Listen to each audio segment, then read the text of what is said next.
Planning by Working Backwards from ShannonCherry.com. Hi, I'm Shannon Cherry.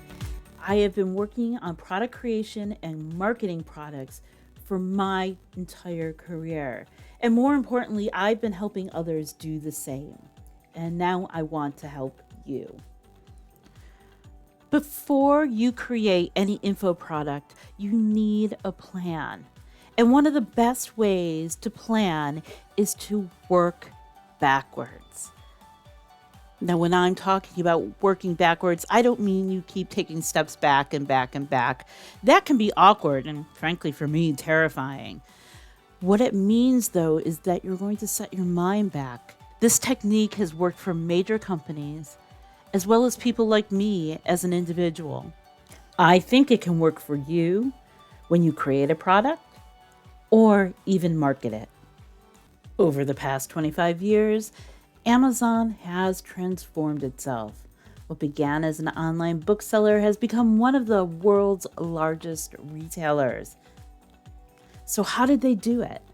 How did they decide on which ideas to focus their considerable resources and which ones they left behind? Essentially, they work backwards from the customer point of view, rather than starting with an idea for a product or service and trying to latch customers onto it. So how do you start? Well, the idea is you're going to focus on your goal or your ultimate objective, your end goal, and then work backwards from there to develop your plan. By starting at the end and looking back, you can mentally prepare yourself for success, map out the specific milestones you need to reach, and identify where in your plan you have to be particularly energetic or creative to achieve the desired results. So let's take a look at the backwards method in action, using this video as an example. My step one was creating my goal, or what the purpose was, which was getting people to use the method of backwards planning to create side hustles and businesses. That is the end goal. So once I was there, I had to take a step backwards. So step two was getting people to understand the working backwards method. Make sense? Good. Step three was create a video using slides and voiceover. Step 4 was write the script and storyboard for the video. Step 5, I researched backwards planning methodology for additional ideas. And step 6 was I wrote down my backwards planning process explanation and information. You can see how then if you look from step 6 all the way up to my goal, how this is going to be achieved.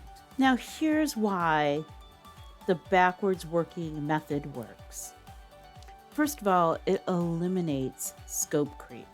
That means that you're not going to start adding bells and whistles and other things you might be thinking about that could be used eventually, but aren't really necessary for this particular project or goal. It gives your business the sense of being emotionally intelligent. That's because you are basing your marketing messages, your information that you're sharing based on the needs being addressed rather than the products or features being sold, making it more immediately relevant to the people you're targeting. And that means it's solving a real world problem for them. Plus, if you do this right, you'll already know the features and benefits, making your marketing much, much easier. So the next time you're thinking you've got a great idea and you want to monetize it, start by working backwards and transform your work from good to great. Want more ideas? Go check out ShannonCherry.com to see tips, ideas, and free resources.